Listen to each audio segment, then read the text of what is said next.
everyone, welcome back to the channel. At first glance I might not have a lot to speak about this week. There's no Formula 1, no IndyCar, no F2, no F3, but there has been some stuff going on. In the bigger, wider world there was the Bathhurst 1000. In America they had Petit Le Mans for the IMSA race, which is like a 10-hour endurance race, one of the big ones of the year. And elsewhere in Japan they had the Superformula, ran through Sugo. And I'm going to have to base everything I'm going to say about them on articles I read, because although it felt like whenever I had a chance I was watching motor racing over the weekend, somehow I didn't watch any of them, which, my bad, but I can tell you what I managed to find out about them. While there was no F1 racing, there has been, I won't say news, but feeding the rumour mills over the past week or so regarding Formula 1 and who might be driving where. A few weeks ago it looked very solidly like Mick Schumacher and Kimi Räikkönen might be at Alfa Romeo, and it looked like Callum Ilott might be at Haas with any one of about 5 drivers. Now it's looking like Callum might not get into Formula 1 at all, and it's likely to be Nikita Mazepin at Haas, which it's handy when your dad is one of the richest people in the world, let's be honest. In terms of driving ability, Nikita's improved massively over the last few years, but his attitude stinks.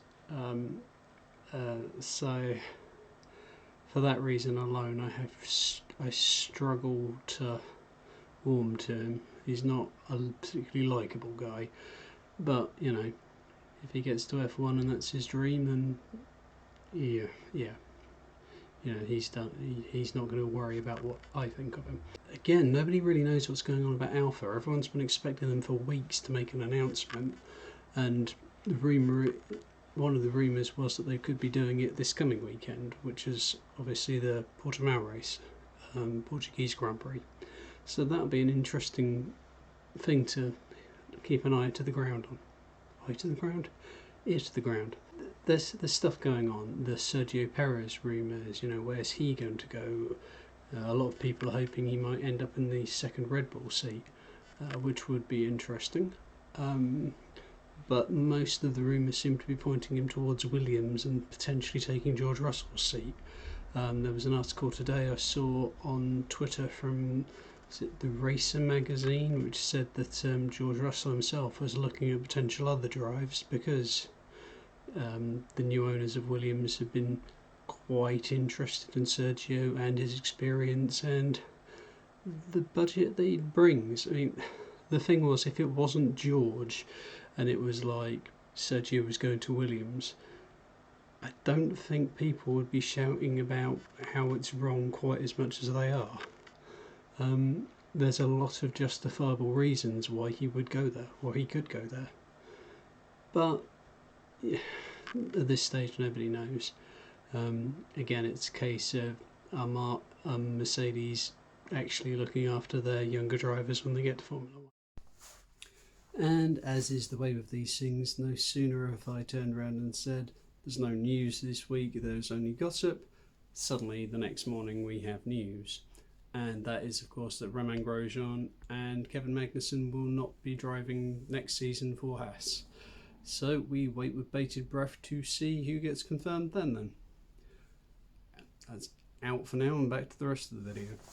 So, moving on. What did I actually watch this weekend? Primarily single-seater support race stuff. Formula Regional European Championship. I will try and get that right this week. There was a really massive weekend for one driver, and it is not the drive that anyone would have possibly expected it from. Patrick Phasma at KIC Motorsport had the biggest weekend of his life. I swear. It's like the first race just kind of disappeared off. Prama's 2, 3 and 4 behind, doing their own thing. And that was pretty much the tale of the race. Race 2, more of the same. He disappeared off. Came Prama's 2, 3, 4 behind in a slightly different order. And you had Gianluca Petikov defending for his life from Arthur Leclerc. and a safety car came out after an incident. Arthur was trying to make a move into the chicane. He was behind coming out of the chicane, but thought he could perhaps dive down the inside and tag the back of Gianluca, who was slightly further over than Arthur thought he was. The end result was Gianluca ended up having to pit with a puncture, and Arthur trialled around a couple more laps before Jamie Chadwick had an incident with Andrea Kohler, I think it was, which brought out the safety car. Gianluca, everyone thought had, or the commentators certainly thought had gone into retirement, but they got the car back out again and he rejoined in last place just as Arthur Leclerc was going into the pit with a damaged front wing, and the pair of them rejoined in last place. But you know, when there's only like 13 cars starting the race, last place to the points isn't really that much of an ask. Gianluca would eventually get up to about 6th place, which would give him back the lead in the championship because Arthur had to retire. Meanwhile, at the front, Patrick Pasma, in his one mistake of the entire weekend, didn't stick to the safety car protocols, possibly because he's not used to leading a race while the safety car was out and probably wasn't entirely sure what he was doing. No disrespect to him, but his career hasn't exactly asked for lots of occasions when he's had to do that. And he made a mistake behind there that got him a 5-second penalty, and Oliver Rasmussen managed to stay within that time. And so although Patrick Pasma crossed the line first, Oliver Rasmussen was given the win. And that was the one mistake Patrick Pasma made all week. Where have KSC been hiding this pace? Because it wasn't just Patrick either, although he was the main beneficiary of it. Konstalainen had 2 podiums that weekend as well. And yes, some of that was picking up from other problems that the Prema guys had with incidents and stuff, but still, it's how did that happen? Where did that come from? The third race, again, Arthur Leclerc qualified on pole, but as the race went on, it turned out that his reason for qualifying on pole looked to be because he'd gone for a higher downforce setup, and basically he just got utterly mugged on the straights.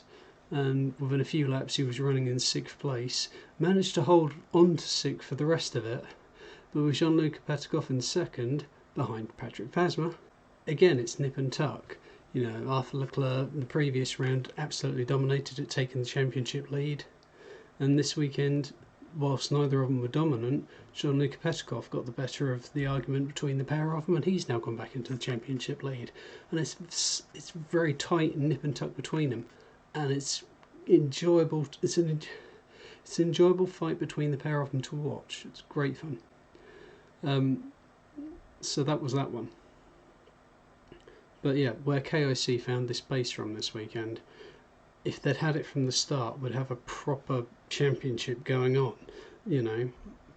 But well done to Patrick on probably the greatest racing weekend of his career to date. You know, let's see if he can carry it forward. But I bet Yuri was really gutted he wasn't in that car that weekend, because he could have potentially done some serious damage if that was the way they were performing. Yeah. Right, on to Euroformula Open. And it's a similar thing again. Lucas Dunner will be really regretting the fact that he's not missed rounds, because himself and Yiffy Yi are just similar with Arthur and Jean-Luc Petikov. Is you can't put a cigarette paper between them as a rule. You know, Lucas Dunner has been winning more of the races recently. He won 3 in a row coming into this weekend, with a 2nd place after that from Ben Barnicoat winning. But this weekend, it's Yiffy Yi with the lead he's got in the championship has been doing the things that he needed to do to maintain that lead, you know, not taking anything much in the way of risks, and just banging in solid points results. But this weekend it was back to the nip and tuck. The Lucas Dunner in the first race had pole position, Yiffy was 2nd. Ify got him going on to the Kemmel Straight, and it remained kind of give and take between the pair of them for most of the first race. And most of the weekend, in fact, because the second and third race it was exactly the same. Those two guys trading places, not quite trading paintwork, although if you did have a run in with Cameron Dass at one point off the end of the Kemmel Straight, which saw them both taking to off the track excursion. But he came back in that one to finish third, I think it was.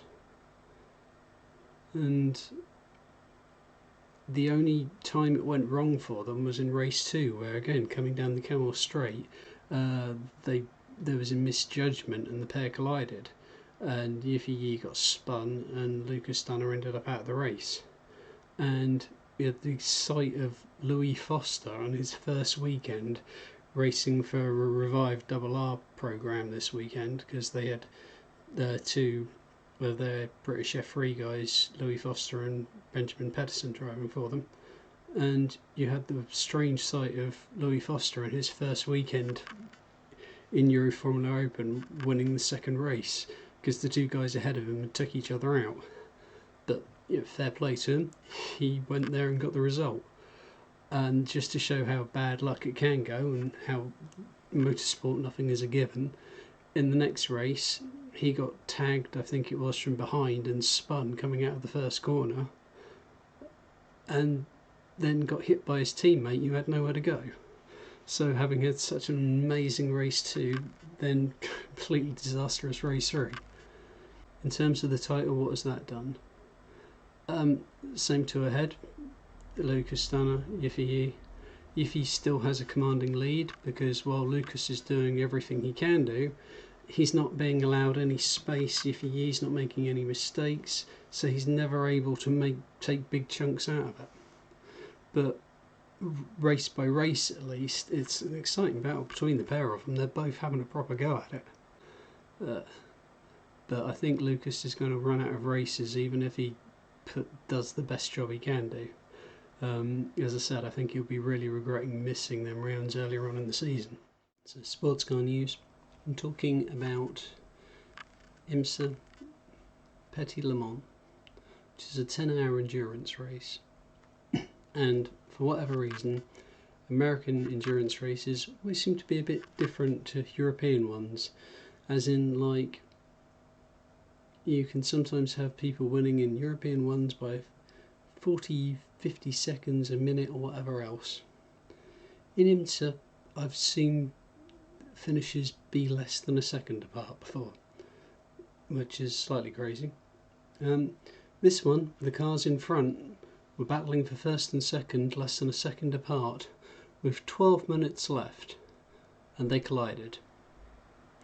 And one of them got back on track, finished second eventually. The other one finished sixth. But Pipo Derani, who had been leading at the time, was less than impressed with Ricky Taylor and went looking for him after the race. The pair of them had a discussion, and Pipo Derani understandably was quite angry about having lost the lead. The thing is, because the title for it is quite close as well at the moment in the Daytona prototype class, which is like the leading class, then it's not quite LMP1 equivalent, but it's slightly higher than LMP2. But they're proper sport race cars, Going into the last race, 12 Hours of Sebring, I think it is, it's still anyone's game to play for in both that class and GTD, which is like the GT, what in Le Mans WEC would be the GTM class. In IMSA is GTD. The same as like the pro class is like GTLM, which is like GT Le Mans. Going into it a little bit. I have not watched enough IMSA in recent years, I'll be quite honest with you. But I've always enjoyed it when I have seen it. It is just a time thing when you have 12, 10 hour, 6 hour, 24 hour, endurance races, actually finding that amount of time to watch anything more than the highlights of them is sometimes quite tricky. This coming weekend, for anyone who does like endurance racing, there is the GT race, the 24 Hours of Spa in Belgium, which is GT3 cars, lots of GT3 cars, and quite a good field, mixed Pro-Am drivers. And if I get round to watching that, that's one of the rounds, the European rounds of the GT World Championship, what used to be the Blancpain series, and that's going to be highly entertaining. But I digress. So yeah, IMSA is still got a lot to play for in what remains of its season. And even if I don't actually get round to watching as much of it as I would like to, just like hearing about the stuff going on is quite fun, quite enjoyable. Outside of that, of course, we've got the 1,000 kilometres of Bathhurst, which has its moments as well, from what I can work out. So 1,000 kilometre race took place at Mount Panorama. It was won by Shane van Gisbergen and Garth Taylor. So they'd controlled the race from about approximately halfway through it, apparently, but towards the end of the race there were a couple of safety cars came out with 9 laps to go, which closed the field up and put them under quite a bit of pressure again, but they held it off well. I haven't watched a lot of supercars either, I'll be quite honest with you, but I'm mentioning this because this is an important, a big race in terms of Southern Hemisphere stuff. It's the kind of thing I'd quite like to see if I was ever down that way. So all my information for this has come from an Autosport article I read. Just the information I got about IMSA Petit Le Mans was from the IMSA website. If anyone wants to go check out what they had said on that. The win's quite important for a lot of reasons. It's Shane van Gisbergen's first win at Mount Panorama in the 1,000 kilometres, but it's also the last win for Holden in their last year in the competition. So the great Holden-Ford rivalry is apparently now over. Ford win by dint of being the only one of the pair still there, such as the effect of economic pressures and management from other companies and what have you. But Holden have thrown the towel in, unfortunately. But in their last big race in that, they have gone on and they have won. So fair play to them. Superformula. Information coming from the Superformula website. It was an unexpected pole position. Sergio Sette Camara, on his first weekend of the series, having not had a lot of practice testing, running or anything, managed to get pole. And to say he hadn't had a lot of practice and running and what have you in the series, what I mean by that is he'd never even practiced a race start. Off the start, he apparently got jumped and ended up in second place after a not terrible start, but the other guy just got better start than he did. Rio Hirakawa went into the lead. Behind, in third place, you'd originally had Sacha Fenestraz, and for the second time in 2 races, he got taken out on the first lap, which is somewhat unfortunate for him, because without those 2 results, he could be right up there in the championship. He's been consistently at the sharp end in terms of qualifying, at least. Obviously, in the race, in 3 rounds so far, he's done 1 complete race and about 2 more laps in the next 2. So he's not having the most lucky run of it, but if people could stop taking him out, he'd be a force in this championship. After that, Nick Cassidy got put up to P3. When the first round of stops are all completed or whatever else, unfortunately Sergio Sette Camara got caught out by his lack of experience in the series, coming out of the pit stop basically on cold tyres going into the turn, and the car just completely understeered off the track and into a barrier because he just didn't have the grip he'd normally be used to having at that point in a race coming out of the pits. Which, unfortunate for him, but he'll learn and he'll come on strong again. There's positives to him to take from that weekend. However, that did mean a safety car coming out. So Nick Cassidy on fresh tyres just got the jump on the 2 cars in front of him at that point and went into a lead, which he kind of held on to for the rest of it. Drove away from everyone else, eventually winning the race by a significant number of seconds. It was certainly not as close as the previous race had been. So championship looks like this. Ryo Hirakawa has got 51 points. It's a healthy lead over everyone else. Nick Cassidy's now to second with 36. After that though, 3rd to 7th is split by only 6 points, which is crazy close. So it's not just Formula 1 where the midfield is pretty jam-packed tight.